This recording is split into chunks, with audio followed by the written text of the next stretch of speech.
Graça e paz, amados irmãos, boa tarde. Aqui quem vos fala é o seu irmão em Cristo, Wendel, e você está no canal O Santo de Israel. Seja bem-vindo.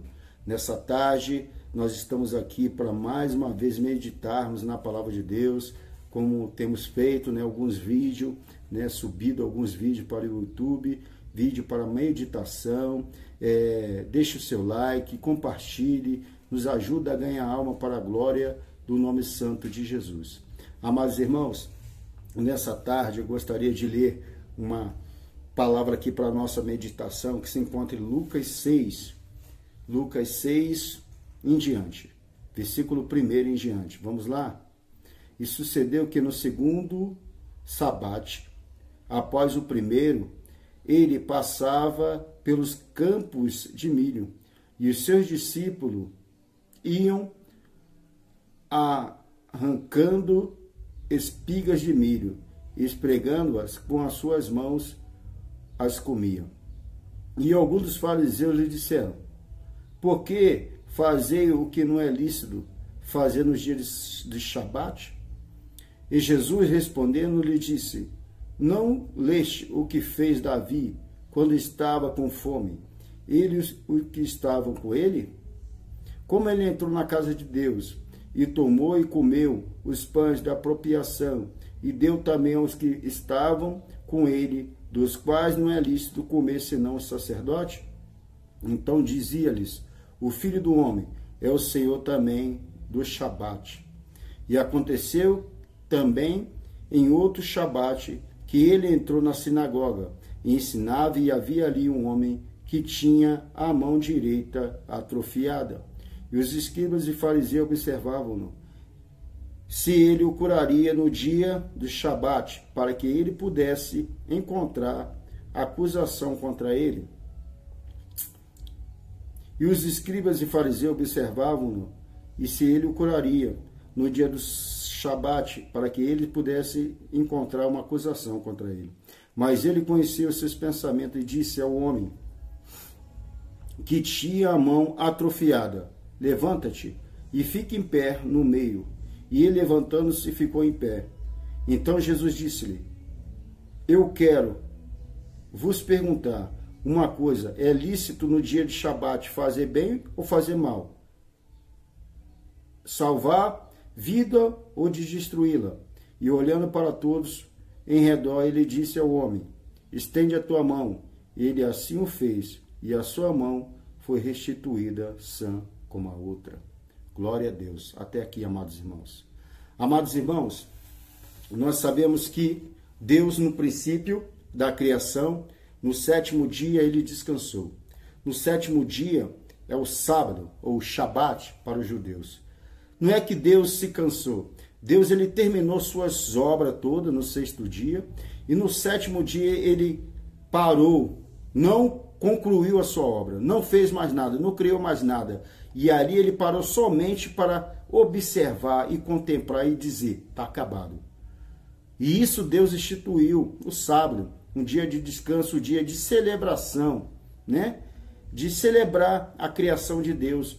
Um dia que Deus parou para contemplar tudo de bom que ele tinha feito. Como diz a palavra de Deus, disse que tudo ele via que era bom. Mas o que acontecia?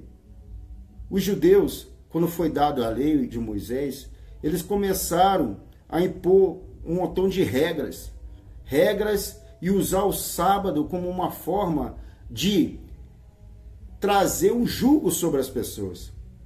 Um jugo que eles próprios não suportavam e não carregavam, mas queriam passar para as pessoas.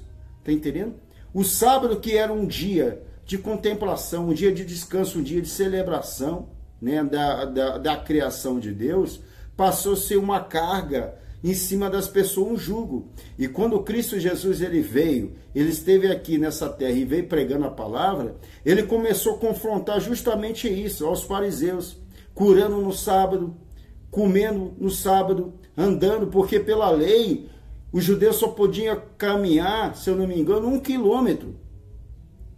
Mas só que os fariseus, eles cobravam isso do povo. Mas se uma ovelha deles, ou um boi, ou uma cabra caísse dentro do charco de lama, né, que ele fosse ter um prejuízo, eles quebravam o sábado. Mas Jesus, como Jesus curava, eles confrontavam na sua hipocrisia, confrontava Jesus. Não é lícito fazer isso no sábado. Não é lícito fazer aquilo. Não é isso, não é isso fazer mais isso e isso.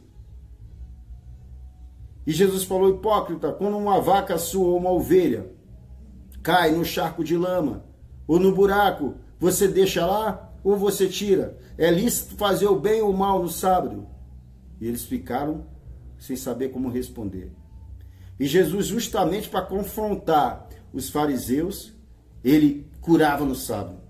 Ele fazia várias obras, porque Jesus é o Senhor do sábado. O sábado foi instituído não por causa do sábado, não por causa dos tempos, mas por causa do homem. O homem é o mais valioso que o sábado. E nós vemos nos dias de hoje, muitos querem voltar ao judaísmo. Muitos querem voltar a guardar dias, né, guardar sábado, igual algumas seitas, né, fazem, guardando. Se você não guardar o sábado, você não vai se salvar.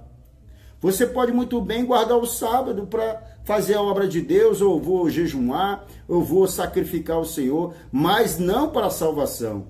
Isso não quer dizer se você não guardar o sábado, ou o domingo, ou a segunda-feira, ou qual dia que seja, você não será salvo por causa disso, ou vai te condenar. Não. Nós somos salvos pela graça, pelo sangue de Jesus derramado ali na cruz. Não por causa da lei, porque a lei nós sabemos que há condenação. E nós vemos muitos hoje na igreja querendo voltar ao judaísmo. Usando o candelabro, usando a arca, observando as datas, os dias, as festas judaicas, tocando chofar no meio da igreja. Não. Não, amados irmãos. É uma nova aliança. É a aliança firmada no tempo da graça. Aquela aliança passada ficou rota, ficou gasta. Era sombra das coisas que viria. Não porque a lei de Deus era perfeita. Não era perfeita. Sim, era perfeita. Mas o único que cumpriu toda a lei, que conseguiu cumprir, foi Jesus Cristo. E se nós quisermos observar a lei, como diz Tiago, se eu não me engano, você vai ter que observar todas as leis. Toda a lei, seus 613 mandamentos. Se você tropeçar em um, você será maldito. Porque a palavra de Deus diz que maldito todo aquele que não observar todos os mandamentos dessa lei. Por quê, meus amados irmãos? Era impossível cumprir a lei. Só Deus podia cumprir a lei que ele mesmo instituiu. Por isso Jesus Cristo veio e ele cumpriu toda a lei. Se você ou eu quisermos andar na lei, estaremos debaixo da maldição. Hoje a lei da graça ela se resume em 2 mandamentos. Amará a Deus sobre todas as coisas e o seu próximo como a ti mesmo. Por quê? Porque se você ama a Deus, ou você ama o seu próximo como a ti mesmo, você não vai fazer mal a você mesmo. Tudo que você quer de bom para você, você quer também para o seu próximo. Aleluia, glória a Deus. Mas se quisermos observar a lei, a palavra de Deus diz que a lei não é feita para nós que estamos na graça, que somos filhos de Deus, mas para os assassinos, para os estupradores, para os parricidas, para os beberrões, para os roubadores de homens, para os adúlteros, para os afeminados, para todos aqueles que cometem um pecado. Estes estão debaixo da lei, a lei da condenação. Nós vemos quando o juiz vai julgar, ele pega o quê? Ele pega o código processual. E assim também é a palavra de Deus, é o código processual. Se você está na lei, você será julgado pelo aquele tanto de mandamento. Mas, se você está na lei da graça, há misericórdia. Quando nós pecamos, chegamos diante de Cristo e pedimos perdão diante do Senhor, ele intercede o Pai por nós. E nós somos perdoados. Agora, se estamos na lei, a lei pregava que aquele que não vivesse a lei, aquele que tropeçasse na lei, deveria morrer. E nós vemos que muitos hoje na igreja de Cristo querem seguir o judaísmo, querem voltar às tradições, aquelas coisas que já se passaram, que eram o espelho das coisas passadas. Nós hoje devemos orar para que Deus salva os judeus. A igreja de Cristo hoje é exemplo a ser seguido, porque os judeus, eles odeiam a Cristo, muitos deles. Falam que Jesus é um farsante, que Jesus é um busteiro, um enganador. Mas há sim um remanescente. E a palavra de Deus ainda diz que, ainda que o número dos filhos de Israel seja como a areia da praia, somente o remanescente será salvo. Então temos que orar para que os judeus eles se convertam, se arrependam e encontrem o Senhor Jesus. Não pegar o judaísmo, não pregar o judaísmo, não voltar ao judaísmo.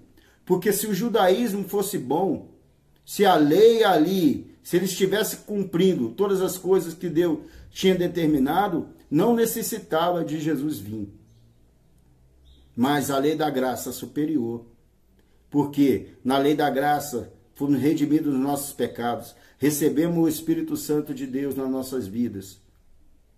E hoje nós temos acesso direto ao Pai. Clamamos Abba Pai, Paizinho, em qualquer lugar, em qualquer canto.